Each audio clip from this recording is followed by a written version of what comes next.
అలాంటి క్రైస్తవేతరులు కొన్ని ప్రశ్నలు వేస్తూ ఉంటారు.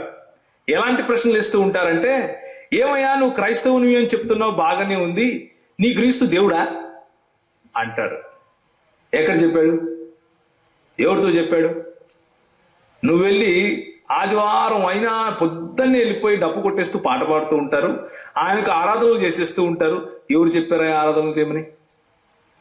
ఆయన ఒక మనుషుడు. ఆయన నీలాగా నాలాగా ఒక తల్లికి పుట్టాడు. ఆయన నీలాగా నాలాగా ఎదిగాడు. చూడండి, లూకా రాసిన సువార్త 2వ అధ్యాయం 52వ వచనంలో ఏముంటుంది? యేసు ప్రభువు ఎలా ఎదిగాడంట? ఎవరన్నా చదవండి అమ్మా. యేసు జ్ఞానమందును, వయస్సు ఎందును, దేవుని దయ ఎందును, మనుషుల దయ ఎందును వర్ధిల్లుచుండెను. మరి యేసుక్రీస్తు దేవుడు అంటారేంటే? ఆయన చిన్న బాలుడిగా పుట్టాడు. పుట్టి బెత్లెహేములో పుట్టిన తర్వాత ఆయన మనుషుల దయందు, దేవుని దయందు, జ్ఞానమందు, బుద్ధి ఎందు, వివేకమందు, శరీరమందు ఆయన ఎదుగుతూ వస్తూ ఉంటే ఆయన మనుషుడుగా దేవుడు అంటారేంటి మీరు అని ప్రశ్నించేవారు మీకు ఒకవేళ బహుశా తగిలిండొచ్చు. అలాంటి ప్రశ్నలు కూర్చున్నటువంటి, లేకపోతే అలాంటి క్రైస్తవ మూల సిద్ధాంతం పైన ఈరోజు క్రైస్తవ మూల సిద్ధాంతం ఏంటి అంటే క్రీస్తు దేవుడు అన్న సిద్ధాంతం. క్రీస్తు దేవుడు అన్న విశ్వాసము గనక మనలో నుంచి తీసివేస్తే, యేసుక్రీస్తు దేవుడిగా ఉండి తన్ను తాను రిక్తునిగా చేసుకుని మన కోసం మన మానవ రూపంలో వచ్చి, ఆయన మానవ రూపం మాత్రమే కాదు, నీకు నాకు నా కాళ్ళు కడిగే సేవకుని రూపము కూడా దాల్చి మరణము వరకు ఆయన సేవకునిగా మారి, ఆయన తను తాను రిక్తునిగా చేసుకొని మరణించి తిరిగి లేచిన క్రైస్తును గనక మనం ప్రకటించకపోతే మన విశ్వాసం వ్యర్థం అని పౌలు అంటాడు. మన విశ్వాసం ఏంటంట? వ్యర్థం. అంటే యేసుక్రీస్తు గనక దేవుడు కాకపోతే మీరు నేను క్రైస్తవులమని చెప్పుకోవాల్సిన అవసరం లేదు. వేరేది ఏదైనా పేరు పెట్టుకోవచ్చు. మనం కులం పెట్టి ఎవరైనా పిలిచినా కానీ అందులో తప్పలేదు. ఇంకా మనం క్రైస్తవులం ఎప్పుడు అంటే నిజంగా క్రీస్తు దేవుడు అయినప్పుడే. యేసుక్రీస్తు దేవుడు అయినప్పుడు మాత్రమే. యేసుక్రీస్తు దేవుడు కాదు అని చెప్పటానికి ఎవరైతే మీ దగ్గరకు వచ్చి ప్రశ్నలు వేస్తూ ఉంటారో వాళ్ళు నువ్వు చదివే 66 పుస్తకాలు ఉన్నటువంటి బైబిల్ గ్రంథాన్ని తీసుకొని వస్తారు. నువ్వు చదివే 66 పుస్తకాలు ఉన్నటువంటి బైబిల్ గ్రంథాన్ని తీసుకుని వచ్చి ఎక్కడుందో చూపించు, ఎక్కడన్నాడు యేసు ప్రభు నేను దేవుడిని నన్ను ఆరాధించని చూపించు అని సవాలు విసురుతూ ఉంటారు. మన వాళ్ళు కొంచెమో కొద్దో గొప్ప విషయ పరిజ్ఞానం ఉన్న వాళ్ళు ఒకవేళ మాట్లాడినా గాని, నిజానికి సిగ్గుకరమైన విషయం ఏంటి అంటే మన బైబిల్లో పొరుగువాడు మన బైబిల్ను చదివి మన బైబిల్లో నుంచే ప్రశ్నలు వేసి మనల్ని కంగారు పెట్టి కన్ఫ్యూజ్ చేసి ఏం చేస్తూ ఉంటాడు? భ్రష్టు పట్టిస్తూ ఉంటాడు. అలాంటి వాళ్ళు టీవీల మీద, యూట్యూబ్ల మీద, పోస్టర్ల మీద, కరపత్రాల మీద ప్రతి చోట్ల కనిపిస్తూనే ఉన్నారు. దురదృష్టమైనటువంటి పరిస్థితి సంఘానికి ఉన్నది ఏంటి అంటే ఈరోజు అలాంటి వాళ్ళు సంఘానికి బయట మాత్రమే కాదు లోపల కూడా ఉన్నారు. ఏమంటే చెప్పడు, అంతే. నేను క్రీస్తు వాణ్ణి అంటాడు కానీ క్రీస్తు దేవుడు కాదు అంటాడు. నేను క్రీస్తు వాణ్ణి అంటాడు కానీ క్రీస్తుకు ఆరాధన చేయాల్సిన అవసరం లేదు అంటాడు. నేను క్రీస్తు వాణ్ణి అంటాడు కానీ క్రీస్తు మానవుడు మాత్రమే అంటాడు. నేను క్రీస్తుకు సంబంధించిన వాడినే అంటాడు కానీ క్రీస్తు ప్రవక్త మాత్రమే అంటాడు. యేసుక్రీస్తు శిలువ పైన చనిపోలేదు అంటాడు. ఒకడొచ్చి యేసుక్రీస్తు శిలువ పైన చనిపోయేది కాదు, ఆయన కేవలం గాయాలయ్యాయి మళ్ళా తిరిగి లేచి వచ్చేసాడు అంటాడు. ఇలా నోటికొచ్చిన మాటలు మాట్లాడుతూ ఉంటారు సంఘంలోనూ సంఘానికి బయట. ఇది ఈరోజు మొదలైంది కాదు. ఇది ఈరోజు మొదలైంది కాదు. క్రీస్తు మరణ పునరుత్థానాలను మొదలుకొని అంటే మొదటి శతాబ్దపు సంఘము ఎదుర్కొన్న సవాలే. మొదటి శతాబ్దపు సంఘము ఎదుర్కొన్న సవాలును ఈ రోజు కూడా క్రైస్తవ్యం ఎదుర్కొంటూ ఉంది. అంటే కారణం ఏంటి అంటే సాతానుడు భయపడతాడు ఏదైనా ఒక విషయానికి. అంటే అది ఏంటంటే యేసుక్రీస్తు దైవత్వ నిరూపణ గురించి భయపడతాడు. యేసుక్రీస్తును గూర్చినటువంటి గలిబిలి ప్రజలలో లేపితే చాలు అని ఆశపడుతూ ఉంటాడు. సో నేను ఈ సాయంకాలము సంఘము నాకు నేర్పించింది. నేను కొత్తగా మీకేమి చెప్పలేము, నాకు రాదు కూడా. సంఘము అంటే మీరు, మన సంఘము నాకు నేర్పించిన మాటలనే నేను ముందు వల్లే వేస్తున్నాను అంతే. నేను కొత్తగా ఏదో తీసుకొని వచ్చి కనుక్కొని వచ్చి నా జ్ఞానం చూపించుకోవాలన్నది నా ఉద్దేశం కాదు. మీరు నాకు నేర్పింది ఒక లెక్కల మాస్టరు 2 1 2 2 2 4 అంటే పిల్లవాడు నేర్చుకుని మళ్ళా లెక్కల మాస్టర్ ముందు నిలబడి అది అప్పచెప్తాడు కదా, ఆ పని చేస్తున్నాను అంతే. మీ దగ్గర ఉన్నటువంటి ఈ 66 పుస్తకాల్లో కొన్ని దేవుని వచనాలను ఈరోజు మనం చూస్తాం. కొంచెం మీరు శ్రద్ధగా కొంచెం శ్రమ పడాల్సి ఉంటుంది ఈరోజు. ఏంటంటే ఆ శ్రమ అంటే మీరు వాక్యాలు తెరిచి చూడాల్సి ఉంటుంది, వాక్యాలను తెరిచి చదవాల్సి ఉంటుంది. అలా చదవకపోతే అర్థం కాదు. మొదట మనం పాత నిబంధన నుంచి మొదలు పెడదాం. మనకు తెలిసిన యేసుక్రీస్తు క్రొత్త నిబంధన గ్రంథంలో మత్తయి సువార్త నుంచి మొదలవుతాడు, అవునా కదా?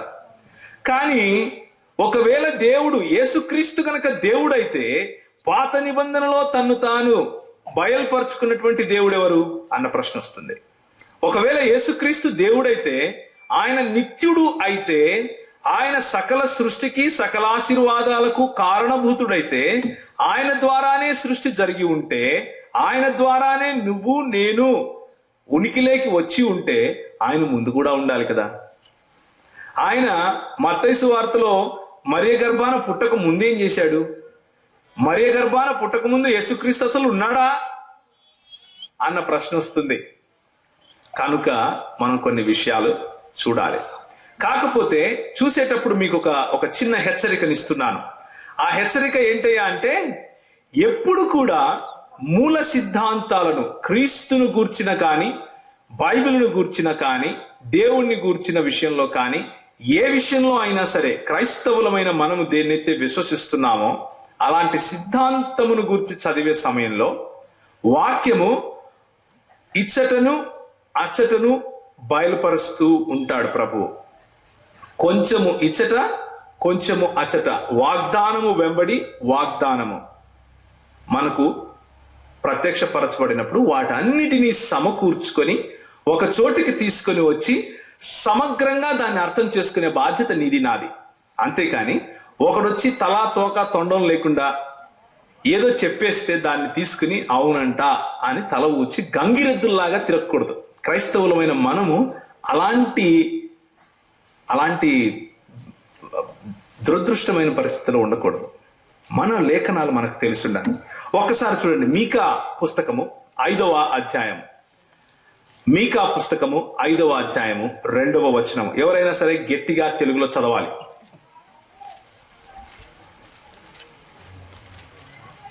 మీకా పుస్తకము పాత నిబంధనలోనే ఉంటుందమ్మా, ఆఖరి పుస్తకాలలో మీకు కనిపిస్తుంది.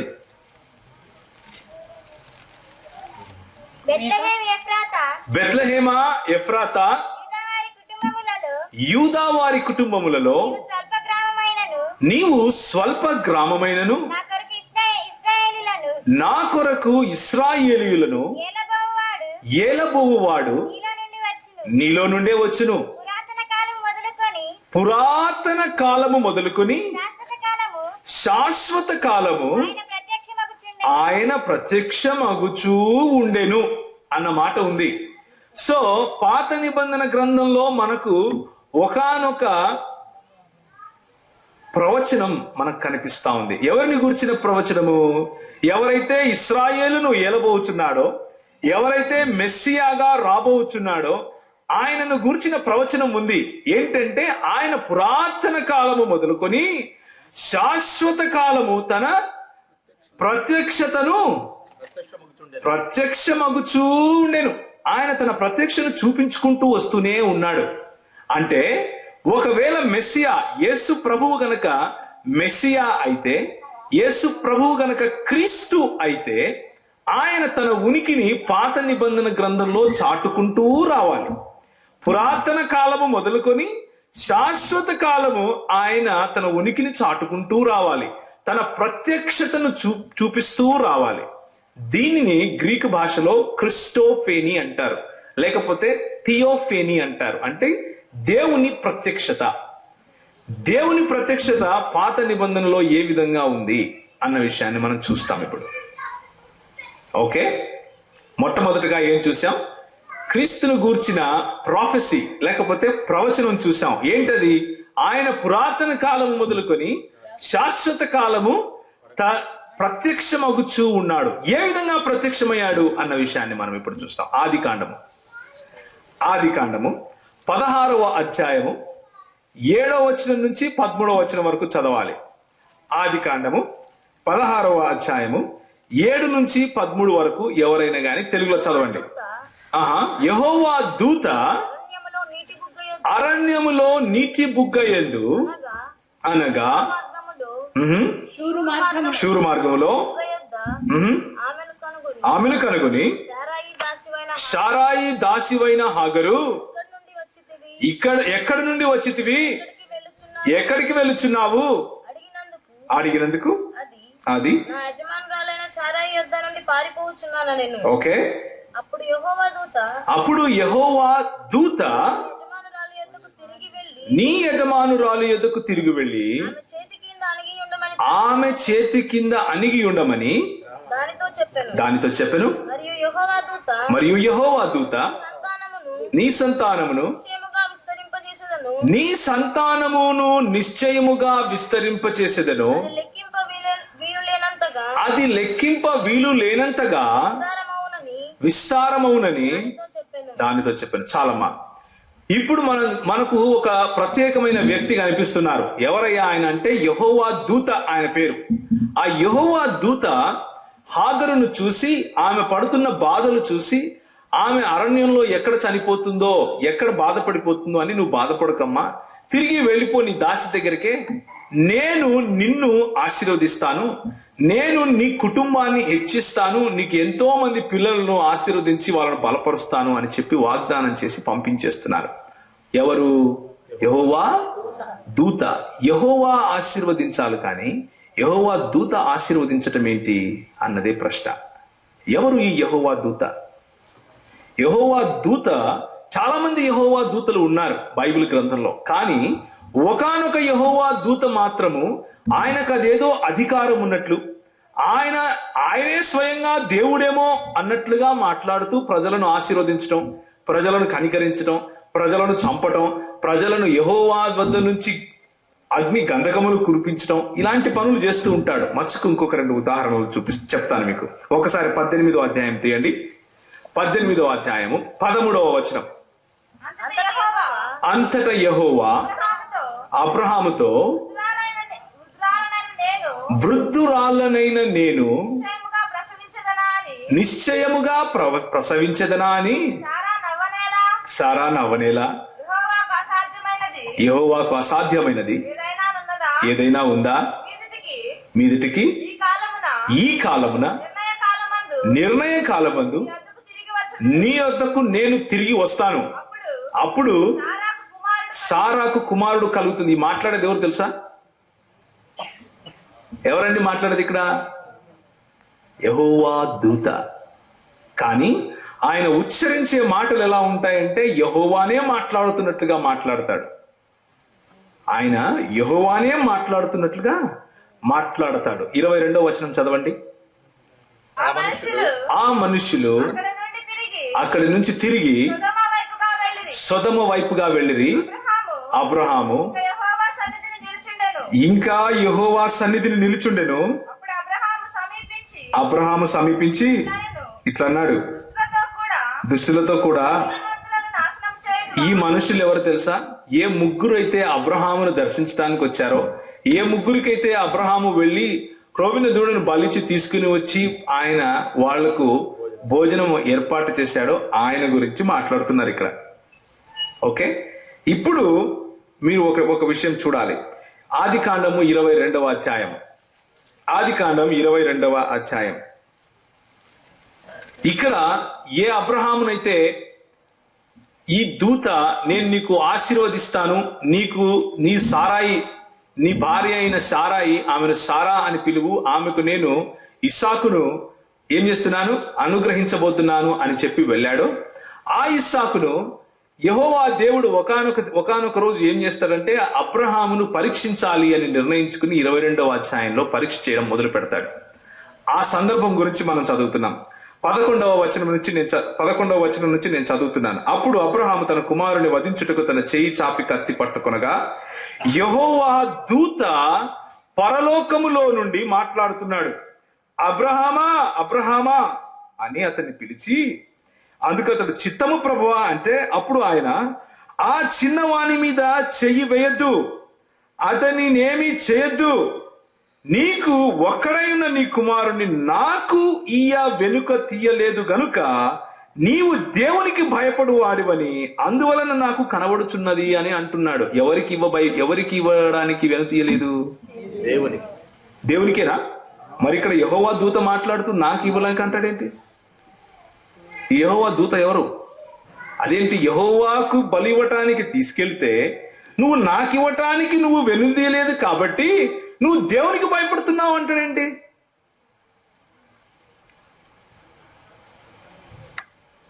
22వ అధ్యాయము 1వ వచనం చదవండి, చూద్దాం. ఒకవేళ మాట్లాడింది ఎవరు? ఆ సంగతులు జరిగిన తర్వాత దేవుడు అబ్రహామును పరిశోధించెను. ఎట్లనగా ఆయన అబ్రహామా, దేవుడు పరిశోధించాడు. దేవుని దూత పరిశోధించాడు. దేవుడే పరిశోధించిందేమో యెహోవా దేవుడు.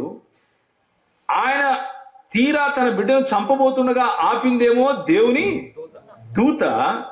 ఆ యెహోవా దూత ఏమంటున్నాడంటే, నువ్వు నీ బిడ్డను నాకివ్వడానికి వెనుదీయలేదు కాబట్టి నువ్వు దేవునికి భయపడుతున్నావు అని రుజువు చేస్తున్నాడు.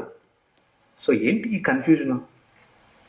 యెహోవా దూత ఎవరు, యెహోవా ఎవరు, ఏంటి? బెత్లెహేమా ఎఫ్రాతా, నిన్ను ఏలబోవువాడు పురాతన కాలము మొదలుకొని శాశ్వత కాలము ప్రత్యక్షమగుచూ ఉండెను.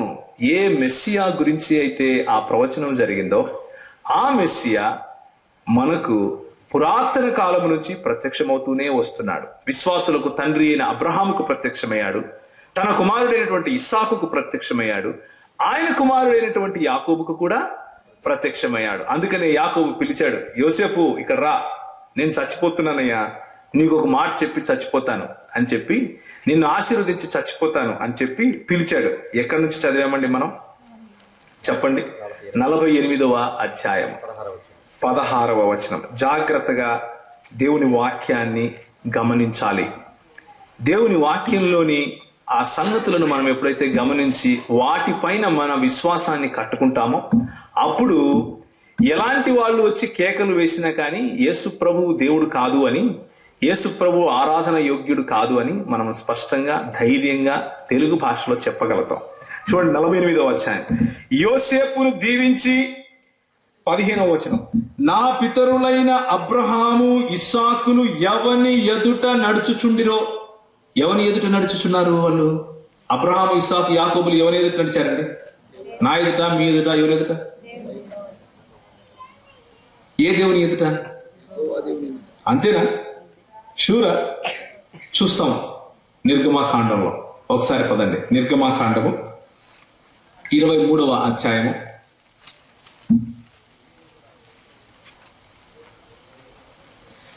ఒకసారి నిర్గమాకాండం 23కు వెళ్ళటానికి ముందు ఒక మాట చూడండి. నిర్గమాకాండము 3వ అధ్యాయం 15వ వచనం. 3వ అధ్యాయం 15వ వచనం. 23కు వెళ్ళడానికి ముందు 3వ అధ్యాయం. అందులో ఏముంటుందంటే, దేవుడు ఇప్పుడు దేవుడు మాట్లాడుతున్నాడు. దేవుడు మాట్లాడుతూ మోషేతో ఒక మాట మాట్లాడుతున్నాడు. ఏమని మాట్లాడుతున్నాడు? మీ పితరుల దేవుడైన యెహోవా అనగా అబ్రహాము దేవుడు, ఇస్సాకు దేవుడు, యాకోబు దేవుడైన నేను యెహోవా మీ యొద్దకు నన్ను పంపినని నీవు ఇశ్రాయేలుతో చెప్పవలెను. నిరంతరము నా నామము ఇదే అని స్వయానా దేవుడు నిలబడి తన ఆధార్ కార్డు చూపిస్తున్నాడు. పాస్పోర్ట్, ఆధార్ కార్డు ఏదైతే మనకు గుర్తింపు కార్డు ఉంటుందో అలా గుర్తింపు కార్డు చూపిస్తున్నాడు. ఏంటయ్యా నీ గుర్తింపు కార్డు ఏంటయ్యా? నేను వెళ్తున్నాను, బానే ఉంది, చందోలకి వెళ్ళి సువార్త చెప్పాలి. ఏ దేవుని సువార్త ఇది అంటే ఆయన ఏం చెప్తున్నాడంటే, అబ్రహాము, ఇస్సాకు, యాకోబుల దేవుడు. అబ్రహాము, ఇస్సాకు, యాకోబులు ఏ దేవుని ముందైతే నడిచారో అని మళ్ళీ ఒకసారి ఆదికాండంలోకి రండి. ఇప్పుడు దీన్ని చదవండి. You will get a better picture. ఒక మంచి దృశ్యం మీ ముందుంటుంది. ఇప్పుడు ఏం చేస్తున్నాడయ్యా ఈయన? యాకోబు అంటే యోసేపును దీవించి, నా పితరులైన అబ్రహాము ఇస్సాకులు ఎవరి ఎదుట నడిచిరో ఆ దేవుడు అంటే యెహోవా దేవుడు, ఏ దేవుని నామమైతే నిరంతరము అదే నామం, నామకార్థమైనది అది, నేను పుట్టినది మొదలుకొని నేటి వరకు నన్ను ఎవడు పోషించెనో ఆ దేవుడు అంటే అబ్రహాము ఇస్సాకులు ఎవరి ముందైతే నడుచుకున్నారో, నేను పుట్టింది మొదలుకొని ఇప్పటి వరకు నన్ను ఎవరైతే పోషించారో ఆ దేవుడు.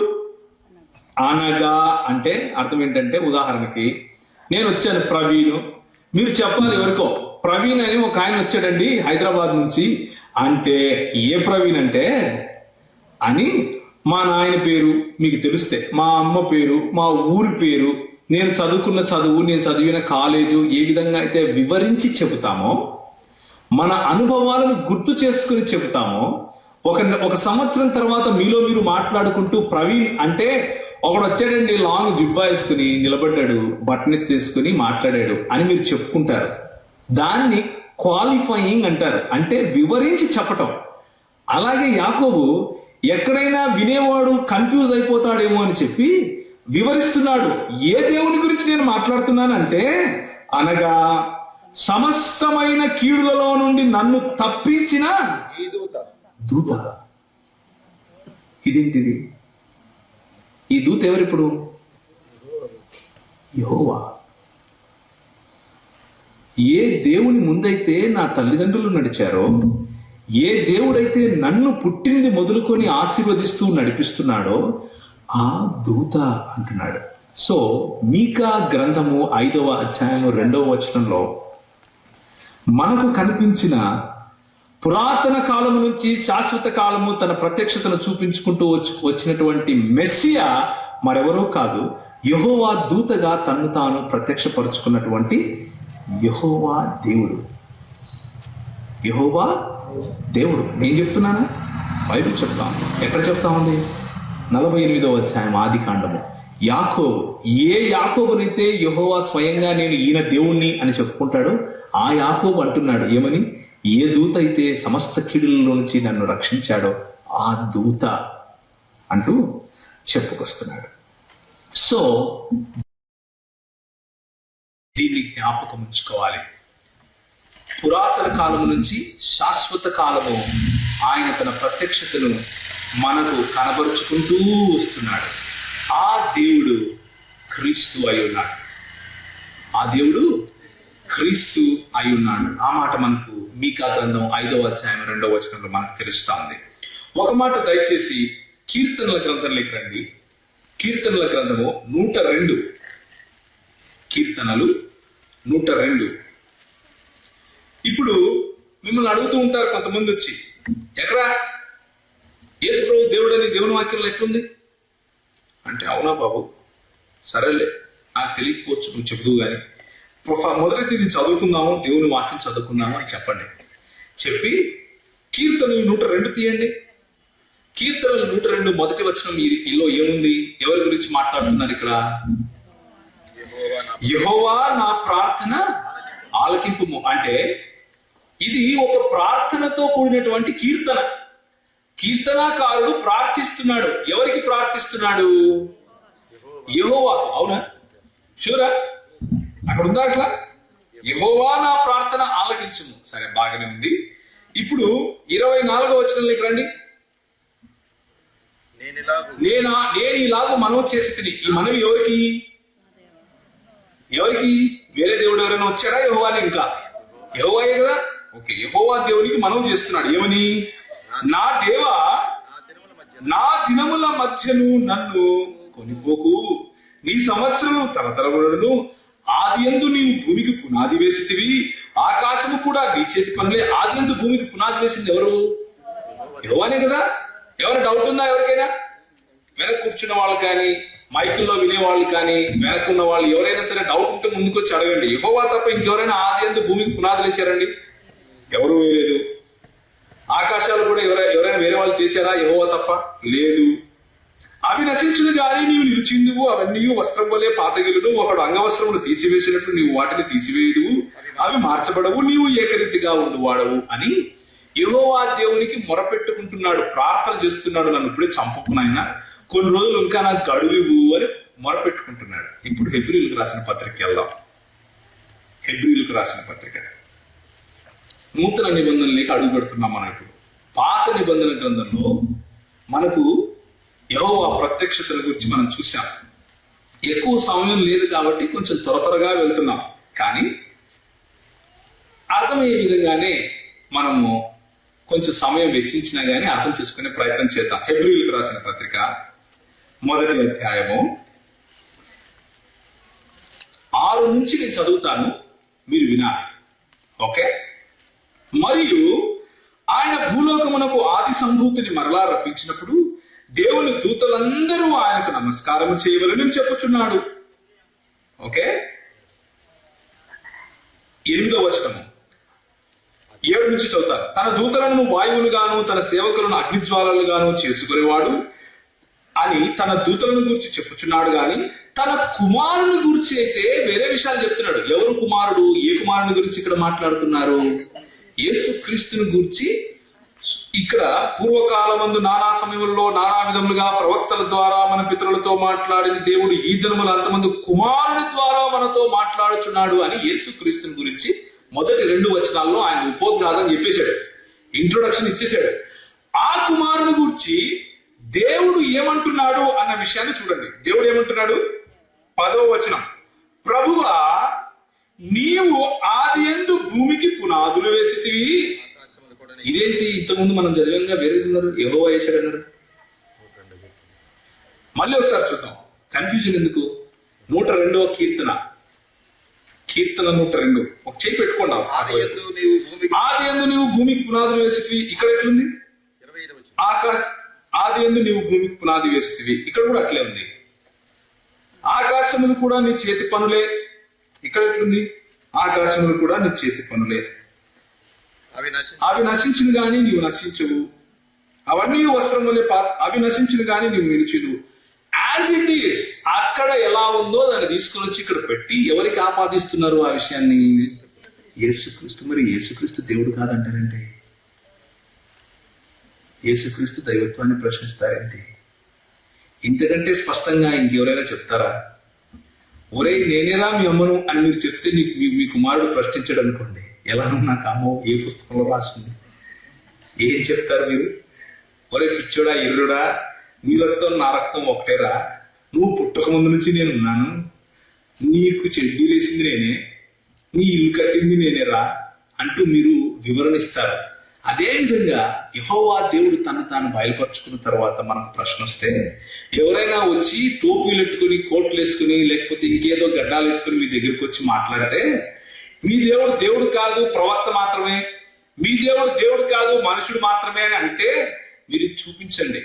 నా దేవుడు దేవుడా కాదా అన్న విషయం నా బైబిల్ చాలా స్పష్టంగా చెప్తా ఉంది. నాయన కీర్తనలు 124 తీసుకుని వచ్చి హెబ్రీయులకు రాసిన పత్రిక 1వ అధ్యాయం 10వ వచనం చదివితే స్పష్టంగా యేసు ప్రభువే దేవుడు అన్న విషయం చెబుతా ఉంది అన్న విషయం మనకు తెలిసిపోతుంది. అవునా కదా? కానీ అంతతో ఆగరు. యేసు ప్రభు ఎక్కడ చెప్పాడు? స్వార్థంలో ఎక్కడైనా ఉందా అంటూ ప్రశ్నిస్తూ ఉంటారు. యేసు ప్రభు ప్రవక్తలందరూ గతించిపోయిన తర్వాత ఒక 400 సంవత్సరాలు దేవుడు ప్రజలతో మాట్లాడలేదు. ఒక భయంకరమైన చీకటి నెలకొంది. ఆత్మీయంగా దేవుని ప్రత్యక్షత ఒక 400 సంవత్సరాలు ఆగిపోయింది. మలాకీ పుస్తకం తర్వాత ఏ ప్రవక్త రాలేదు. అప్పుడు ఒక ప్రవక్త లేచాడు. యేసుక్రీస్తు నడిచిన దారికి ముందు ఆయన దారిని సరళం చేయటం కోసము యోహాను అన్న భక్తుడు లేచాడు. యోహాను అన్న ప్రవక్త లేస్తూ ఆయన బయలుదేరుతూ మాట్లాడుతున్నాడు.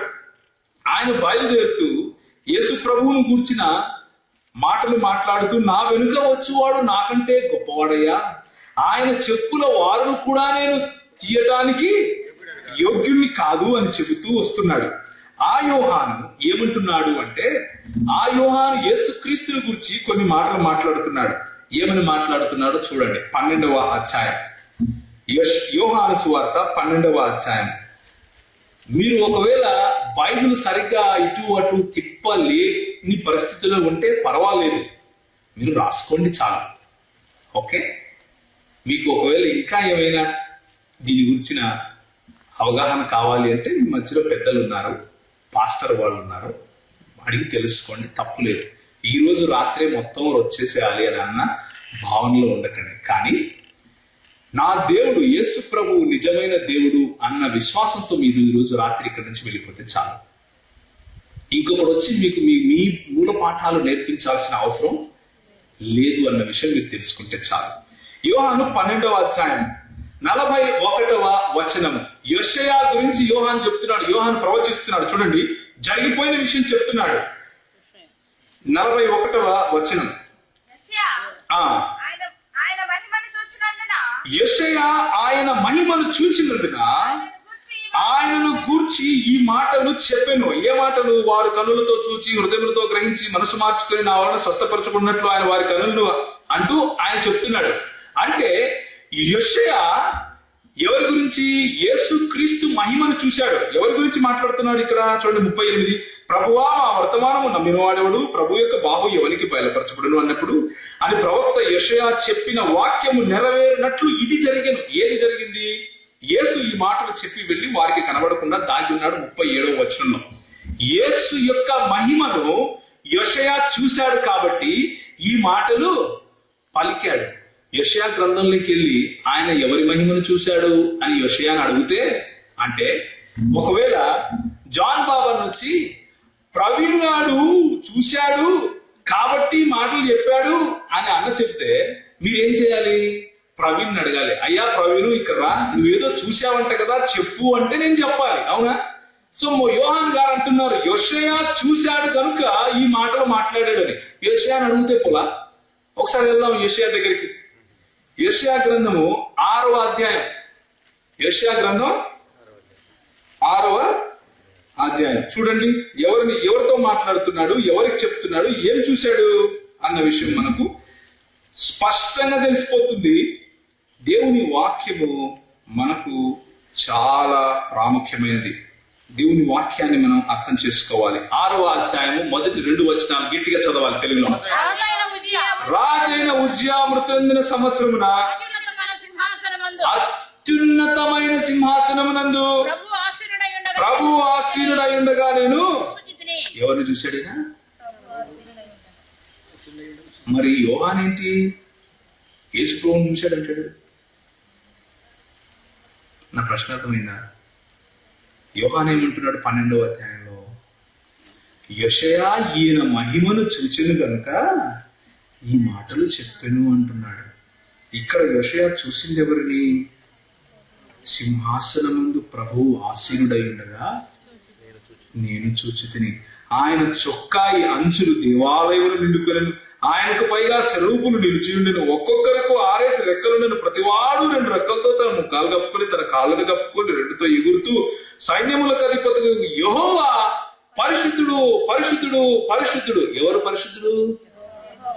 మరి యోహాన్ ఏంటి? యేసు ప్రభువును చూశాడంటారు. యోహాన్ చూసింది ఎవరిని? యేసు ప్రభువునే. ఎవరిని చూశాడు? యేసు ప్రభువునే. ఎవరైనా వచ్చి మీ దగ్గరికి యేసు ప్రభువు దేవుడు కాదు అంటే యెషయాను అడగయ్యా అని చెప్పండి. మరి యోహాన్ ఎందుకయ్యా ఇలా చెప్తున్నాడు అని అడగండి. పురాతన కాలం నుంచి శాశ్వత కాలం తన ప్రత్యక్షతను చాటుకున్నటువంటి మెస్సియా క్రీస్తు ఇంకెవరో కాదు, మన ప్రభు అయిన యేసు క్రీస్తు. ఇవన్నీ సరిపోవు. ఇవన్నీ ఎన్ని చెప్పినా ఏమంటారంటే ఆయన చెప్పుకోవాలి ఫస్ట్. ఏమని? నేను దేవుణ్ణి, నన్ను ఆరాధించడం చెప్పుకోవాలి. చాలా మంది చెప్పుకుంటున్నారు బయట. బొచ్చులు ఎగరేసుకొని కొంతమంది, గుండు కొట్టుకొని కొంతమంది, బట్టలు వేసుకోకుండా కొంతమంది, బట్టలు వేసుకొని కొంతమంది, బూండు పూసుకొని కొంతమంది, జంజాలు వేసుకొని కొంతమంది నేను దేవుణ్ణి అంటున్నారు. పోయి నమ్ముతామా? నమ్మము. వాక్యం చెప్పాలి. ఎవరు చెప్పాలి? వాక్యం చెప్పాలి. యేసు ప్రభు వారు ఒక మాట అంటారు. ఆయన దగ్గరికి వచ్చి, అయ్యా మా వాళ్ళు చచ్చిపోతున్నారు అక్కడ, నేను ఇక్కడ అగ్నిలో కాలిపోతున్నాను, ఏదైనా మోషేని పంపిస్తావా, లేకపోతే ఎవరైనా ఒక పెద్ద సూచక క్రియ చెయ్యి, అప్పుడైనా వాళ్ళు వింటారేమో, నన్ను కేవలం 1 గంటకు పంపించయ్యా, నేను చెప్పేసి వస్తాను, నరకం ఎంత దరిద్రమైందో అంటే యేసు ప్రభు అంటారు, నువ్వు కాదు, మోషేనే లేసొచ్చి చెప్పినా వాళ్ళు ఎన్నులో వాళ్ళు వినుంటే లేఖనములు చాలు వాళ్ళకి. లేఖనాల్లో ఆ శక్తి ఉంది. లేఖనములు చెబితే విననివాడు నిజంగా ఇప్పుడు చచ్చిపోయినోడు లేచి చెప్పినా వినుడు నమ్మడు అని యేసు ప్రభు వారు స్పష్టంగా తన మాట చెప్తున్నారు. కాబట్టి నీవు నేను అర్థం చేసుకోవాల్సిన విషయం ఏంటంటే, నా దేవుడు మన దేవుడు స్పష్టంగా తను తాను దేవునిగా బయలుపరుచుకున్నాడు. యోషయా ఎవరినైతే మహిమనైతే చూశాడో యెహోవా, ఆయన యేసు ప్రభువే. తండ్రి అయిన దేవునికి యెహోవా అన్న పదం ఈ విధంగా వాడబడిందో, కుమారుడైనటువంటి యేసుక్రీస్తుకు కూడా యెహోవా అన్న పదము వాడబడి ఉంది అన్న విషయాన్ని మనం గుర్తు తెచ్చుకోవాలి. రోమీయులకు రాసిన పత్రిక 9వ అధ్యాయం, రోమీయులకు రాసిన పత్రిక 9వ అధ్యాయము 5వ వచనము, పితరులు వీరి వారు శరీరమును బట్టి క్రీస్తు వీరిలో పుట్టాడు. ఈయన మళ్ళీ చదవమ్మా, ఈయన సర్వాధికారి అయిన దేవుడై ఉండి నిరంతరము స్తోత్రార్హుడై ఉన్నాడు. ఇంతకంటే స్పష్టంగా ఏం కావాలండి మీకు? దేవుని వాక్యం ఏం చెప్తా ఉంది, లేఖనం ఏం చెప్తా ఉంది? క్రీస్తు అనబడే ఈ నరుడు శరీరంగా యూదుల్లో పుట్టాడు, కానీ ఈయన సర్వాధికారి అయిన ఏమైంది దేవుడై ఉండి నిరంతరము స్తోత్రార్హుడై ఉన్నాడు. మనం పాటలు పాడాము ఇంతవరకు. నిరంతరము స్తోత్రించదగిన వాడు మన దేవుడు, నిరంతరము స్తోత్రించదగిన వాడు మన యేసుక్రీస్తు దేవుడు. మామూలు దేవుడు, చిన్న దేవుడు కాదు. ఏం దేవుడైనా సర్వాధికారి అయిన దేవుడు, సర్వాధికారి అయిన దేవుడు. ఇంకో మాట చూడండి, తీతు పత్రిక 2వ అధ్యాయము 13వ వచనం చదవండి. ఈ మధ్య కొంతమంది పుట్టుకొచ్చారు మన క్రైస్తవ సంఘాల్లో. ఏమని చెప్తూ ఉంటారంటే, యేసు ప్రభు చిన్న దేవుడు అంట, యెహోవా పెద్ద దేవుడు అంట, యేసు ప్రభు చిన్న దేవుడు అంట. ఇలాంటి కళ్ళబుల్లి మాటలు చెబుతూ చాలా మంది వస్తూ ఉంటారు. ఆయన సర్వాధికారి అయిన దేవుడు కాదు, కొంచెం అధికారం ఇవ్వబడింది అంటూ తారతమ్యాలు తీసుకొచ్చే ప్రయత్నం చేస్తూ ఉంటారు. ధైర్యంగా చెప్పండి, నా దేవుడు సర్వాధికారి అయిన దేవుడును నిరంతరము స్తోత్రార్హుడై ఉన్నాడు. తీతు రాసిన పత్రిక 2వ అధ్యాయము, అనగా మహాదేవుడును మన రక్షకుడును ఆయన. ఇప్పుడు యేసుక్రీస్తు ఏ దేవుడు అండి? చిన్న దేవుడా? అంటే కొంచెం పొట్టిగా ఉంటాడా, సన్నగా ఉంటాడా, తక్కువ తింటాడేమో, గూగుల్కి పట్టించి కొడతాడు ఒకరోజు. ఇలాంటి పిచ్చి మాటలు మాట్లాడితే గూగుల్ని పట్టించి కొడతాడు ఒకరోజు. ఆయన నిరంతరం స్తోత్రార్హుడై ఉన్నాడు. ఆయన మహాదేవుడు, మన రక్షకుడు, ఆయన యేసుక్రీస్తు ప్రభు. 1 యోహాను 5వ అధ్యాయం. నేను ముగిస్తాను, ఎక్కువసేపు చెప్పను. 1 యోహాను 5వ అధ్యాయం, 1 యోహాను 5వ అధ్యాయం 20 నుంచి 21 వరకు చదవాలి. ఈ యోహాను భక్తుడు ఎలాంటి వాడో తెలుసా? ఆయన ఎప్పుడు ప్రేమించుకుండయా అని నవ్వుతూ చెప్పే వ్యక్తి. ఈయన మాత్రమే అంతం వరకు ఒకరు చంపితే చనిపోలేదు, ఆయన అంతటా ఆయన చనిపోయాడు పాపం. ఈయన మాత్రమే చాలా ప్రేమ కలిగిన వాడు. ఈ దేవుణ్ణి ప్రేమాస్వరూపి అన్నవాడు ఈయనే, దేవుడు ప్రేమై ఉన్నాడు అన్నవాడు ఈయనే. ఈయన దేవుని గురించి మాట్లాడుతూ సత్యం గురించి మాట్లాడుతూ ఈ మాటలు మాట్లాడుతున్నాడు. 20-21 5వ అధ్యాయం చదవాలి గట్టిగా. మనము సత్యవంతుడైన వారిని ఎరుగవలనని దేవుని కుమారుడు వచ్చి మనకు వివేకాన్ని, అంటే అర్థం చేసుకునే శక్తిని అనుగ్రహించవలనని ఎరుగుదుము. మనము దేవుని కుమారుడైన యేసుక్రీస్తునందు ఉన్నవారమై సత్యవంతుని యందు ఉన్నాము.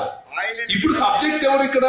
యేసుక్రీస్తు. ఎవరి యందు ఉన్నాం మనము? యేసుక్రీస్తు యందు ఉన్నాం కాబట్టి సత్యం యందు ఉన్నాము. ఈ యేసుక్రీస్తుని గురించి ఈ ఆఖరి మాట మాట్లాడుతున్నాడు. ఏమని మాట్లాడుతున్నాడు? ఆయనే, ఏనా? యేసుక్రీస్తే నిజమైన దేవుడు. అంటే అబద్ధమైన దేవుడు గురించి ఉంటాడా? నిత్య జీవము నిజమైన దేవుడు యేసుక్రీస్తు మాత్రమే. ఆయనే అంటే ఆయన తప్ప ఇంకొకటి లేడని. కేకలేసినా ఉండడు, చిందులేసినా ఉండడు, చప్పట్లు కొట్టినా ఉండడు. ఎందుకు అంటే దేవుని వాక్యం చెప్తా ఉంది కాబట్టి. నీ వాక్యాన్ని పట్టుకొని వచ్చి నీకు చూపించి నీ దేవుడు దేవుడు కాదు అని చెప్తే నోరు మూసుకొని ఇంట్లో పడుకోకు. నీ వాక్యం చదివితే నువ్వు తిరిగి మాట్లాడగలుగుతావు. నీ వాక్యం పట్ల నీకు అవగాహన ఉంటే, పట్టు ఉంటే ధైర్యంగా మాట్లాడగలుగుతావు. అలా ప్రశ్నించే వాళ్ళ దేవాలయాల్లోకి నేను వెళ్ళాను, వాళ్ళ ప్రార్థనా మందిరాల్లోకి నేను వెళ్ళాను. వాళ్ళు చంపుతారేమో అని మీరు అనుకుంటారు, ఏమీ కాదు. సత్యము మన పక్షాన ఉన్నప్పుడు సత్యాన్ని ధైర్యంగా ప్రేమతో మాట్లాడాలి. ఎలా మాట్లాడాలి? ధైర్యంగా ప్రేమతో సత్యం చెప్పాలి. ఏంటయ్యా సత్యము అంటే, ఈయన సర్వాధికారి అయిన దేవుడును నిరంతరము స్తోత్రార్హుడై ఉన్నాడు. ఈయన మహాదేవుడును మన రక్షకుడును అయిన యేసుక్రీస్తు. ఈ యేసుక్రీస్తునందున్నాము, మనము సత్యవంతుని ఎందున్నాము. ఈయనే నిజమైన దేవుడు. హల్లెలూయా చెప్పండి దేవుడికి ఒకసారి. హల్లెలూయా. ఈయనకు మనము ఆరాధన చేయొచ్చా? చేయకూడదు కదా. ఆరాధన చేయడానికి అర్హుడా కాదా? స్తోత్రార్హుడు ఈయన. ఆరాధనకు అర్హుడు కాదు, స్తోత్రార్హుడు ఈయన. ఈయన ఒకసారి తోమా ఆయన కాళ్ళ మీద పడి, నా దేవా నా ప్రభువా అంటే, నువ్వు ఆరాధించుకుంటారా పై నన్ను వెళ్ళిపో అని అనలేదు ఆయన. ఆయన తోమా చేసిన ఆరాధనను స్వీకరించాడు. తోమా ఇచ్చినటువంటి గౌరవాన్ని స్వీకరించాడు. ఆ దేవుని గురించి మనం మాట్లాడుకుంటున్నాం. ఆ దేవుడు ఇక్కడ ఉన్నంత కాలము తను రిక్తునిగా చేసుకుని నీలాగా నాలాగా ఆయన ఎదిగినప్పటికీ ఆయన ఇప్పుడు పరలోక రాజ్యంలో ఉండి ఏం చేస్తున్నాడో చెప్పండి ఒకసారి. చూడండి, రెవల్యూషన్స్ అంటే ప్రకటన గ్రంథము 5వ అధ్యాయం చాలా బాగుంటది, చాలా బాగుంటది. మీరు చదవవలసినటువంటి వచనము ప్రకటన గ్రంథము 5వ అధ్యాయము. ప్రకటన గ్రంథము 5వ అధ్యాయం. ఎవరైనా వచ్చి యేసుక్రీస్తుకు ఆరాధన చేయకుండా మీరు ఆయన దేవుడు కాదు అంటే ఇది చదవండి. 12వ వచనము, వారు వధింపబడిన గొర్రె పిల్ల శక్తియు ఐశ్వర్యమును. ఎవరు వధింపబడిన గొర్రె పిల్ల? ఇంకెవరిని చంపారా? పక్క బైబిల్ అయితే ఒకరి గురించి చెప్తుంది. కానీ బోధలు ఎలాగున్నాయంటే పౌలు అంటాడు ఒక మాట, మేము ప్రకటించని సువార్తను, మేము ప్రకటించని క్రీస్తును, మేము ప్రకటించని ఆత్మను, 3 విషయాలు చెప్తాడు. మీరు వాటిని పొందితే ఇక మీ కర్మరా నాయనా అంటాడు. అపోస్తలులు ప్రకటించిన క్రీస్తు ఎవరయ్యా అంటే ఈ క్రీస్తు. వధింపబడిన గొర్రెపిల్ల శక్తియు ఐశ్వర్యమును జ్ఞానమును బలమును ఘనతయు మహిమయు స్తోత్రము పొందనరుగుడని గొప్ప స్వరముతో ఎక్కడ చెప్తున్నారు? పరలోకంలో. ఆయన ఆరాధన పురాతన కాలము నుండి శాశ్వత కాలము తన ప్రత్యక్షతలు చూపించుకున్న సమయంలో అబ్రహాము, ఇస్సాకు, యాకోబులు చేస్తే, ఆయన ఆరాధన 12 మంది శిష్యులు ఇక్కడ ఉన్నప్పుడు నా ప్రభువా నా దేవా అని ఆయనను స్తుతించి ఘనపరిస్తే, ఆయన ఆరాధిస్తే, ఆయన తిరిగి వెళ్ళిపోయిన తర్వాత, అంటే భూత వర్తమాన భవిష్యత్ కాలం గురించి మాట్లాడుతున్నాం. ఏంటి భవిష్యత్ కాలము? వెళ్ళిపోయిన తర్వాత పరలోక రాజ్యంలో ఆయన ముందు పెద్దలు, తరువాత దూతలు, తరువాత జీవులు సాష్టాంగపడి ఆయన ఆరాధిస్తున్నారు. ఎవరిని? వధింపబడిన గొర్రె పిల్లను. దాని కింద చూడండి, అంతటా పరలోక ముందును భూలోక ముందును భూమి క్రిందను భూమిలోను ఉన్న ప్రతి సృష్టము అనగా వాటిలో ఉన్న సర్వము సింహాసనాసీనుడైన వానికి గొర్రె పిల్లకును స్తోత్రము ఘనత మహిమ ప్రభావము యుగ యుగములు కలుగును గాక అనుట వింటిని. ఎవరెవరికి ఆరాధన జరుగుతా ఉంది? సింహాసనాసీనుడైనటువంటి తండ్రికిని గొర్రె పిల్లకును.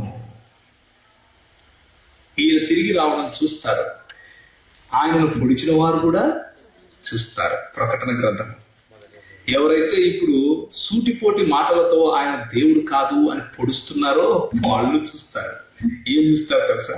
చూడండి, ప్రకటన గ్రంథము చదవండి అమ్మా, మీరు చదవండి గట్టిగా. ఇదిగో ఆయన మేఘారుడై, 7వ వచనం చదువుతున్నాం మొదలైతే. మేఘారుడై వచ్చుచున్నాడు, ప్రతి నేత్రము ఆయనను చూచును, ఆయనను పొడిచిన వారు కూడా చూచెదరు. 2వ అధ్యాయం 8వ వచనం చదవండి.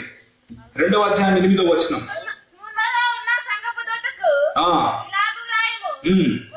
మొదటి వాడను కడపటి వాడను అయ్యుండి మృతుడై మరలా బ్రతికి. మృతుడై మరలా బ్రతికింది ఎవరండి? యేసుక్రీస్తు మాత్రమే చేశాడు. ఇంకెవరైనా చేశారా? లేరు. మొదటివాడు కడపటివాడు అని ఎవరు చెప్పుకుంటున్నారు తెలుసా?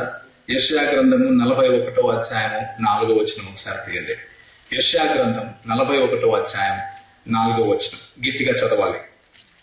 ఎవడు దీనిని ఆలోచించి జరిగించను? ఆది నుండి మానవ వంశములను పిలిచిన వాడనైనా యెహోవానగు నేనే. ఇంకా చదవండి. నేను మొదటి వాడను, యెహోవానగు నేనే మొదటి వాడిని. తర్వాత కడవరి వారితోనూ ఉన్నవాడిని నేనే. 44:6 చదవండి. 44:6 దాంట్లో కూడా ఇదే మాట. ఇశ్రాయేలీయుల రాజైన యెహోవా, వారి విమోచకుడైన సైన్యములకు అధిపత్యగు యెహోవా ఏం సెలవిస్తున్నాడు చూడండి. నేను మొదటి వాడను, కడపటి వాడను. ఇక్కడ యేసు ప్రభువు ఏమంటున్నాడు? నేను మొదటి వాడను, కడపటి వాడను. మృతుడైతిని కానీ ఇదిగో తిరిగి లేచి ఉన్నాను. ఒకసారి చూడండి, 1వ అధ్యాయము 8వ వచనం. అల్ఫయు ఒమేగయు నేనే, వర్తమాన భూత భవిష్యత్ కాలములలో ఉండువాడను నేనే, సర్వాధికారియగు దేవుడగు ప్రభు సెలవిస్తున్నాడు. ఎవరు? దేవుడగు ప్రభు యేసుక్రీస్తు సెలవిస్తున్నాడు. ఏమని చెప్తున్నాడు చూడండి, 18వ వచనం 1వ అధ్యాయము.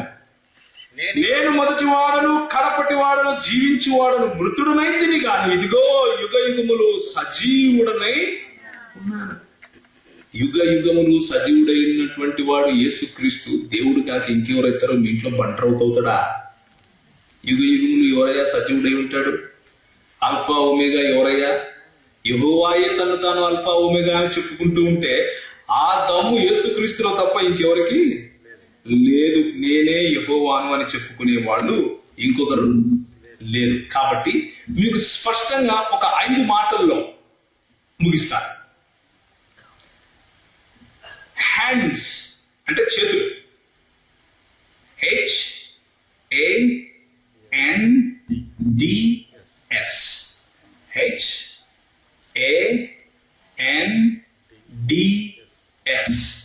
హ్యాండ్స్ అంటే చేతులు. ఈ హ్యాండ్స్ అనే స్పెల్లింగ్ కనుక మీరు అర్థం చేసుకుంటే యేసుక్రీస్తు దైవత్వాన్ని నిద్రపోతూ ఎవరన్నా అడిగినా కానీ చెప్పగలుగుతారు. ఎవరు నిద్రపోతూ అడిగినా కానీ చెబుతారు. ఇప్పుడు చూడండి, hands. H stands for honour, అంటే దేవునికి రావాల్సినటువంటి మహిమ.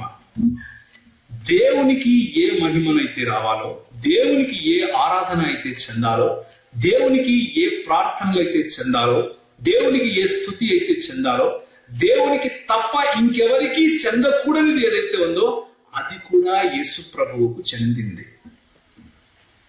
అది కూడా యేసు ప్రభువుకు చెందింది. ఆ విషయాన్ని మనం చూద్దాం. యోహాను 5వ అధ్యాయము, జాన్ చాప్టర్ 5. యోహాను 5వ అధ్యాయము 22, 23.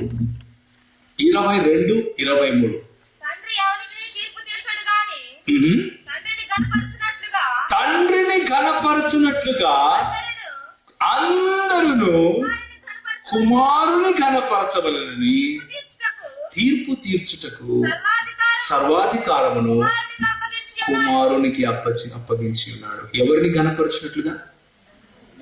తండ్రిని ఘనపరచినట్లుగా కుమారుని ఘనపరచాలి. నన్ను సారని పిలిచారనుకోండి, అంత మాత్రం నేను దేవుణ్ణి అయిపోను. నాకొచ్చి ఒకవేళ మీరు కాళ్ళు ముక్కారనుకోండి, అంత మాత్రం నేను దేవుణ్ణి అయిపోను. కానీ దేవునికి ఇచ్చు మహిమ నాకెవరైనా ఇస్తారా? దేవునికి ఏ విధంగా అయితే దేవుణ్ణి ఘనపరుస్తారో ఆ విధంగా నన్ను ఘనపరుస్తారా? దాన్ని ఏమంటారు క్రైస్తవులు? విగ్రహారాధన అంటారు, మనుషుని పూజ అంటారు, రాళ్లకు రప్పలకు మొక్కటము అంటారు. కానీ దేవుని వాక్యం ఏమని సెలవిస్తుందంటే, తండ్రిని ఏ విధంగా ఘనపరుస్తావో అదే విధంగా కుమారుని ఘనపరచాలి. కుమారుడు అంటాడు, నా కోసము తన ఇంటిని, తన ఇంటి వారిని, తన ఏదైనా సరే వదులుకొని వాడు నాకు పాత్రుడే కాదంటాడు. దేవునికి ఇవ్వవలసిన స్థానం కేవలం క్రీస్తు తీసుకుంటాడు. ఈయన దేవుడు అనక ఇంకేమంటావయ్యారు? హ్యాండ్స్ లో హెచ్ స్టాండ్స్ ఫర్ ఆనర్. దేవుని యొక్క ఘనత, దేవునికి చెందవలసినటువంటి ఘనత కేవలము క్రీస్తుకు చెందటం, క్రీస్తుకు కూడా చెందటం. ఇంకెవరైనా బైబిల్ గ్రంథంలో దేవునికి పొందవలసినటువంటి ఘనతను పొందారా అని చూస్తే మన తలలో జుట్టు ఊడిపోతుంది, కానీ అలాంటి వాడు దొరకరు. వెతికి వెతికి లాస్ట్కి అలసిపోయి ఇంట్లో పడుకుంటారు, కాబట్టి దొరకరు. A stands for attributes of God, అంటే దేవుని గుణ లక్షణాలు. దేవుని గుణ లక్షణాలన్నీ కూడా క్రీస్తులో పరిపూర్ణమై కనిపిస్తూ ఉంటాయి. కొలస్సీయులకు రాసిన పత్రిక, కొలస్సీయులకు రాసిన పత్రిక, ఇది మీరు అండర్లైన్ చేసుకోవాల్సినటువంటి వచనం. ఎలాంటి వచనం ఇది? అండర్లైన్ చేసుకోవాల్సినటువంటి వచనం. 15వ వచనం, 1వ అధ్యాయం 15వ వచనం. ఆయన అదృశ్య దేవుని స్వరూపి అయి సర్వ సృష్టికి ఆది సంభూతుడునై ఉన్నాడు. ఏలైనగా ఆకాశమందును భూమి ఎందును దృశ్యమైనవి అదృశ్యమైనవి ఏవైనా సరే, సింహాసనాలైనా ప్రభుత్వాలైనా ప్రధానులైనా అధికారులైనా సర్వము ఆయన యందు సృజింపబడి, సర్వము ఆయన ద్వారా ఆయనను బట్టి సృజింపబడి, ఆయన అన్నిటికంటే ముందుగా ఉన్నవాడు. సో ఈయన ఏమంటారండి? ఇక సృష్టికర్త అంటారు. దేవునికి ఉండవలసినటువంటి గుణ లక్షణాలు క్రీస్తులో కనిపిస్తాయి. ఆయన సృష్టికర్త, ఆయన చేత, ఆయన వలన, ఆయన యందు, ఆయనను బట్టి సృష్టి జరిగింది. ఆయన యందు సంచరిస్తూ ఉంటాము. ఆయన సమస్య అదృశ్య దేవుని స్వరూపి అయి ఉన్నాడు.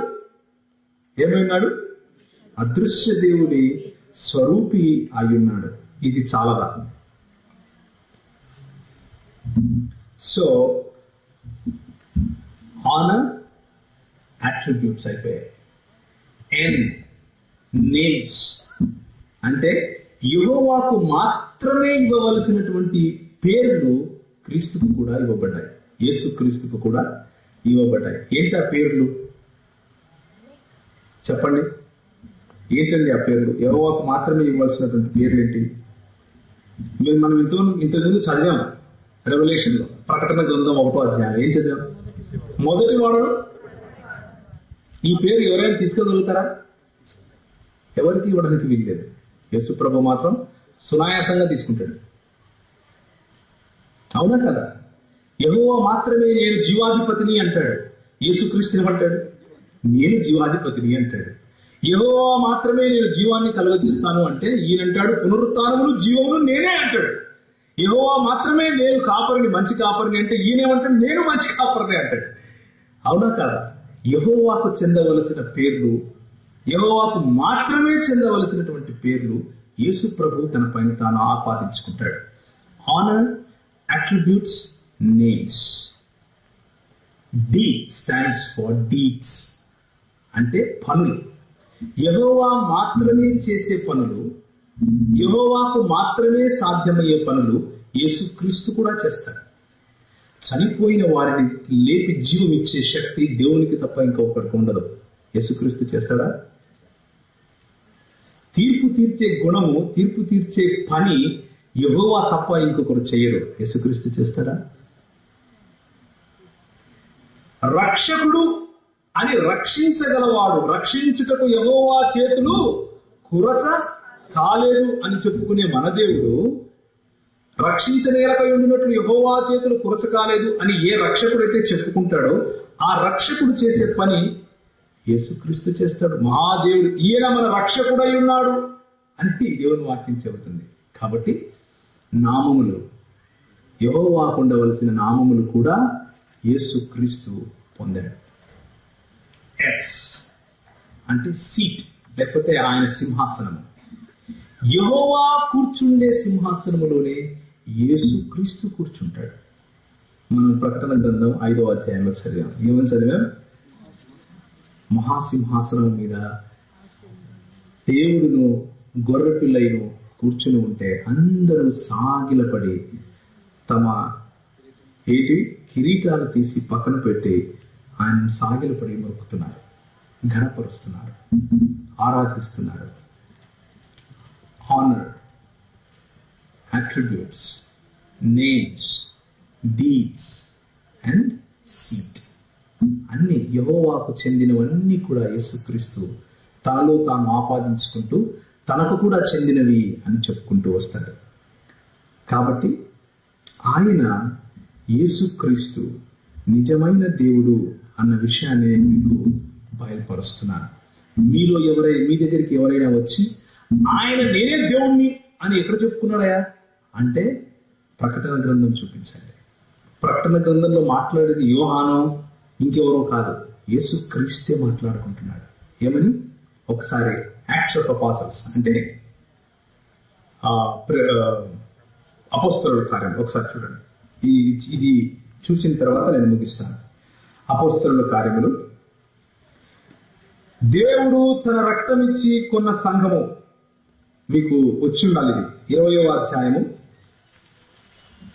28వ వచనము. దేవుడు తన రక్తం ఇచ్చి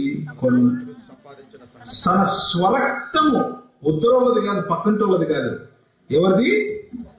చూడండి, దేవుడు తన స్వరక్తం ఇచ్చి సంపాదించిన తన సంఘమును కాయుటకు పరిశుద్ధాత్మ మిమ్మల్ని దేవుని యొక్క అధ్యక్షులుగా. అంటే దేవుడు ఏ రోజు చచ్చిపోయా? ఎప్పుడు కాచారు? యెహోవా వచ్చి ఏ రోజైనా రక్తం కాచాడా? తండ్రి అయిన దేవుడు వచ్చి రక్తం కాచాడు ఎప్పుడన్నా? ఏ దేవుడు కార్చాడు? ఎవడండి రక్తం కార్చింది? ఎవరు రక్తం కార్చి మన కోసం చనిపోయి తిరిగి లేచి మళ్ళీ రాబోతున్నారు? అందుకే ఆయనే నిలబడి ఏం మాట్లాడుతున్నాడు అంటే ప్రకటన గ్రంథంలో నన్ను చూస్తారు. ఎవరు చూస్తారు? పొడిచిన వారు కూడా చూస్తారు. నేను నా స్వార్థం ఇచ్చాను. పొడిస్తే మీరు నన్ను పొడిసి రక్తం కారుస్తే ఆ రక్తం ఇచ్చి నేను మిమ్మల్ని కొనుక్కున్నాను రా. మీరు చూస్తారు, నన్ను మైకులు ఎట్టుకుని మాట్లాడుతున్నారు కదా, మీరు చూస్తారు. ఏం చూస్తారు? నేను రాబోతున్నాను. నేను వచ్చినప్పుడు నా సంఘాన్ని నేను తీసుకుంటాను. ఎందుకు? మొదటి వాడను కడపటి వాడను నేనే. ఎవరు? నేనే. మృతుల రైతుని కానీ భయపడద్దు, యుగ యుగములు నేను సజీవుడనైనా. ఈరోజు సాయంకాలం ఒకవేళ నువ్వు ఈ ప్రాంగణంలో కూర్చొని ఉండొచ్చు, లేక చైర్ల మీద మీ ఇంట్లో కూర్చొని ఉండొచ్చు, దూరం నుంచి మైకుల్లో వింటూ ఉండొచ్చు. నేను మీ అందరికీ ఒక ఆహ్వానం ఇస్తున్నాను. యేసుక్రీస్తు దేవుడు అన్న విషయాన్ని లేఖనముల ఆధారంగా స్పష్టంగా పురాతన కాలము నుంచి శాశ్వత కాలము తన ప్రత్యక్షతలు ఆయన ఏ విధంగా అయితే కనపరుచుకున్నాడో ఆ విషయాలు మీకు నేను తేట తెల్లగా కనపరిచాను. యేసుక్రీస్తు దేవుడు అన్న విషయాన్ని నేను మీకు చెప్పాను. చెబుతూ నేనేమంటున్నానంటే ఈయన మాటకారి దేవుడు మాత్రమే కాదు, ఈయన చేతలు చేసే దేవుడు. ఏం చేతలు చేశాడయ్యా నీకోసం అంటే తన స్వరక్తం ఇచ్చి నిన్ను సంపాదించుకున్నాడు. నువ్వు పొడిస్తే ఆయన రక్తం కారితే, నువ్వు కొరడాలతో కొడితే ఆయన బాధపడితే ఆ రక్తాన్ని ఇచ్చి నిన్ను ఆయన సంపాదించుకున్నాడు. ఆ రక్తం విలువను గనక నువ్వు గమనిస్తూ ఉంటే, ఆ రక్తం విలువను గనక, ఆ ప్రేమను గనక నువ్వు గమనిస్తూ ఉంటే, మైక్లో వింటున్నా, ఇక్కడ కూర్చున్నా కానీ నీ హృదయాన్ని ఆయన అడుగుతూ ఉంటే ఆయనకి ఇవ్వు. ఆయన వచ్చింది నిన్ను జ్ఞానవంతుని చేయాలను, నిన్ను ధనవంతుని చేయాలను, నీకు కేవలం స్వస్థతనిచ్చి వెళ్ళిపోవాలను, లేకపోతే ఇంకేదో కాదు. ఆయన వచ్చింది కేవలం నీ హృదయాన్ని పొందటానికి. నువ్వు ఆయన వాడివి అవ్వాలి అన్న ఆశతో ఆయన వచ్చాడు. మధ్యలో చాలా మంది వచ్చారు. ఆయన సందేశాన్ని వక్రము చేసే వాళ్ళు చాలా మంది వచ్చారు, వస్తూనే ఉంటారు. కానీ దేవుడు తన స్వరక్తమిచ్చి సంపాదించుకున్న సంఘము నువ్వు. ఆ దారి మరలదు, ఆ దారిని విడిచిపెట్టి పక్కకెళ్ళదు. ఇంకే దేవుడు తన స్వరక్తం ఇచ్చి నిన్ను సంపాదించుకోలేదయ్యా, యేసు ప్రభువు మాత్రమే. దేవుడు తన స్వరక్తం ఇచ్చి సంపాదించుకున్న సంఘంలో నువ్వు ఉండకుండా వేరే వాడెవడో చెబితే వాడంటే వెళ్ళిపోయే ఒకవేళ అలాంటి ఆలోచనలు ఉన్నా, నీకు తెలిసిన వాడు వెళుతూ ఉంటే నువ్వు చూస్తూ ఉన్నా, నీకు ఈరోజు సాయంత్రం నేను ఆహ్వానిస్తున్నా, దేవుని లేఖనాలను చదువు. దేవుని లేఖనాల్లో బలంగా వేరు పారి ఫలించి దేవుడు తన స్వరక్తం నుంచి సంపాదించుకున్న సంఘాన్ని ఎవడైతే చెరచాలని ప్రయత్నం చేస్తున్నాడో ధైర్యంగా నిలబడు, ధీటుగా నిలబడి మాట్లాడు. ప్రభువు నీకు విజయాన్ని కలుగు చేస్తాడు. తలలు వంచుకుంటే ప్రార్థన చేసుకున్నాం.